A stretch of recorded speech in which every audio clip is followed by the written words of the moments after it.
Welcome to S9 TV. ముందుగా headlines చూద్దాం.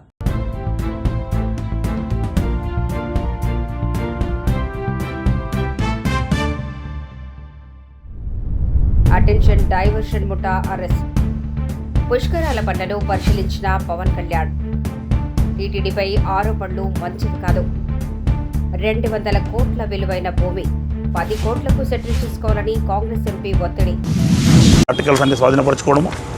ఈ సందర్భంగా ప్రజలకు విజ్ఞప్తి ఏంటంటే, ఎవరైనా బ్యాంకుల నుంచి విత్డ్రా చేసుకున్నప్పుడు మనము డబ్బులు చేసుకొని వెళ్ళే క్రమంలో అపరిచిత వ్యక్తులు ఈ విధమైనటువంటి మన యొక్క అటెన్షన్ డైవర్షన్ అంటే మన దృష్టి మరల్చడానికి ప్రయత్నం చేస్తున్నప్పుడు మనం అప్రమత్తంగా ఉండాలి.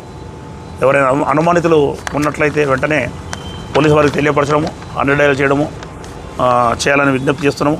ఏదైనా మోటార్ సైకిల్ అడ్డు పెట్టినా కానీ, లేదా బ్రేక్ డౌన్ అయినట్టు నటించినా కానీ, లేదంటే మన పైన చెడు ద్రావణం చల్లి మీకేమో అంటింది తుడుచుకోండి అని చెప్పి వాళ్ళతో పాటు మన ఒక అతను మాటల్లో పెడతాడు, ఇంకో అతను వెళ్ళి మన దగ్గర ఉన్నటువంటి డబ్బులను అంటే బైక్లో పెట్టుకున్నటువంటి డిక్కీలో పెట్టుకున్న డబ్బులు కానీ, లేకపోతే ముందు కవర్లో పెట్టుకున్న డబ్బులు కానీ తస్కరించే అవకాశం ఉంది. కాబట్టి అప్రమత్తంగా ఉండాలని విజ్ఞప్తి చేస్తున్నా. అటువంటి అనుమతులు ఎవరైనా ఉన్నా సరే వెంటనే 100 డయల్ చేయొచ్చు, లేదంటే లోకల్ SHOలకు చేయొచ్చు. ఖచ్చితంగా మా 100 డయల్ సిబ్బంది వెంటనే వచ్చి మనం ఎటువంటి అఫెన్సెస్ జరగకుండా ప్రయత్నం చేస్తాము. కాబట్టి ఈ సందర్భంగా జిల్లా SP సార్ శరత్చంద్ర పవార్ గారు ఈ కేసును ఛేదించినటువంటి CI రాజశేఖర రెడ్డి గారిని, మరి సైదులు SI సైదాబాబు SIని, మరియు రబ్బానీ, రాజు, శంకర్, అజ్మత్, అంజయ్య, కిరణ్, ఆంజనేయులు, మిగతా అందరి సిబ్బందిని కూడా అభినందించడం జరిగింది. అందరికీ ధన్యవాదాలు. Thank you. Specially mentions that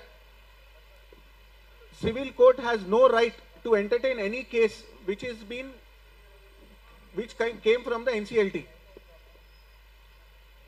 If anyone is having problem, अगर किसी को NCLT के ऑर्डर में ग्रीवियंस है तो उनको प्रोविजन है कि वो NCLAT या सुप्रीम कोर्ट जा सकते हैं.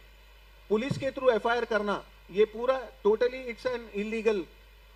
आई don't even know how to say, but police FIR जज के ऊपर जजमेंट पे अगर पुलिस FIR करती है तो ये तो पूरा स्टेट का लॉ एंड ऑर्डर का प्रॉब्लम हो जाएगा आगे जाके. इसके बाद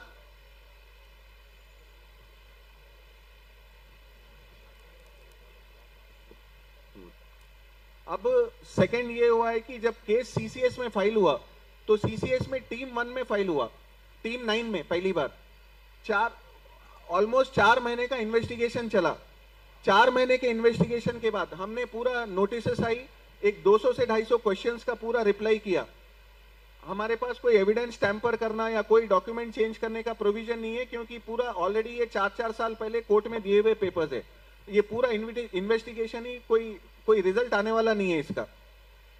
फिर भी 4 महीने इन्वेस्टिगेशन करके रेगुलर बुला के हैरेसमेंट, सुबह बुलाना, शाम में भिजाना, इतना करे बाद भी, सब रिप्लाई करे बाद, इन्होंने जब चार्जशीट फाइल होने का टाइम आया, इन्वेस्टिगेशन में कुछ भी नहीं निकला, तो अगेन इसको इन्होंने HSR का ये बोलना है कि एक बहुत बड़े MP है, सिटिंग कांग्रेस MP, वो उनको पूरा सपोर्ट कर रहे हैं.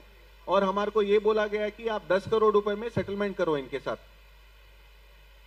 जमीन की वैल्यू 200 करोड़ रुपए है और इनका बोलना है कि आप 10 करोड़ रुपए में सेटल करो, वरना आपके ऊपर केसेस फाइल होंगे.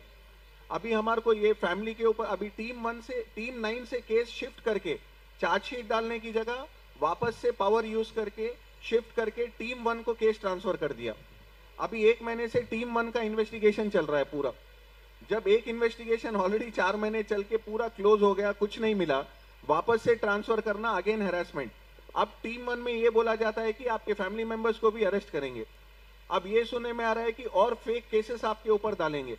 तो सर हमारा आज का प्रेस मीट करने का यही रिक्वेस्ट है कि सर हम सीधे साधे फैमिलीज, 50 साल से हम यहाँ आए हुए, हमारा स्टॉक मार्केट का पुराना बिजनेस, हमने ईमानदारी से पूरा टैक्स पेयर्स हैं, तो हम हमारे CM साहब को, हम आपके मीडिया, आप लोग 4th पिलर ऑफ डेमोक्रेसी है, आपके मीडिया को और हम हमारे CM साहब को हम ये रिक्वेस्ट करते हैं कि राइजिंग तेलंगाना का अगर आपको स्लोगन लेके चलना है और तेलंगाना को इन्वेस्टमेंट्स में, एम्प्लॉयमेंट में, सब चीजों में आगे बढ़ाना है, तो इस तरह की इल्लीगल एक्टिविटी कर. ప్రపంచంలోనే అతిపెద్ద హిందూ ధార్మిక క్షేత్రమైనటువంటి తిరుమల తిరుపతి దేవస్థానాల ధర్మకర్తల మండలి అధ్యక్షులుగా పనిచేసినటువంటి భూమన కరుణాకర్ రెడ్డి గారు నిన్న మఠాధిపతుల పట్ల, స్వామీజీల పట్ల మాట తీరు చాలా బాధాకరం.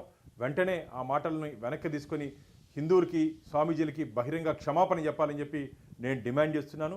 అయ్యా కరుణాకర్ రెడ్డి గారు, స్వామివారి చెంత 2 పర్యాయాలు అధ్యక్షులుగా, 2 పర్యాయాలు ధర్మకర్తల మండలి సభ్యులుగా పనిచేసినట్టు మీరు హిందూ సాంప్రదాయాల్ని గౌరవించాలి తప్ప ఇలా హిందూ సాంప్రదాయాల్ని గౌరవించి హిందూ సాంప్రదాయాల్ని అనుసరిస్తున్నటువంటి స్వామీజీల పట్ల మీరు ఇలా నీచంగా మాట్లాడడం చాలా బాధాకరమైన సంఘటన. దీన్ని బట్టి మీ మనసులో హిందువులపై, స్వామీజీలపై ఏ విధంగా ద్వేషం ఉందో అర్థమవుతోంది. కాబట్టి గతంలో గోశాల నుంచి గోవిందుడి వరకు నిత్యం అబద్ధపు ప్రచారాలు చేస్తున్నారని చెప్పి స్వామీజీలు అలా మాట్లాడొద్దండి అని చెప్పి మీ దగ్గరికి వచ్చే ప్రయత్నం చేస్తే మీరు ఇలా వారి మీద దాడి చేసే విధంగా, వారిని భయభ్రాంతులకు గురి చేసే విధంగా మీరు మాట్లాడడం ఇది మంచిది కాదు. వెంటనే మీ మాటలు వెనక్కి తీసుకోవాలని చెప్పి నేను డిమాండ్ చేస్తున్నాను. కరుణాకర్ రెడ్డి గారు, మీరు భగవంతుడి మీద కానీ, దేవస్థానాల మీద కానీ, దేవుళ్ళ మీద కానీ మాట్లాడే నైతిక హక్కు మీరు కోల్పోయారు. 2019 నుంచి 2024 వరకు మీ ప్రభుత్వంలో, మీ హయాంలో పూర్తిగా హిందూ దేవాలయాలపై దాడులు, హిందూ దేవతా విగ్రహాలు చెయ్యి ముక్కు నరికివేయడం జరిగింది, పవిత్ర రథాలు దగ్నం అవ్వడం జరిగింది. ఇవన్నీ మీ హయాంలో చేసి ఈరోజు టార్గెట్ తిరుమలతో కరుణాకర్ రెడ్డి గారు పనిచేస్తున్నారు. ఇది మంచిది కాదు.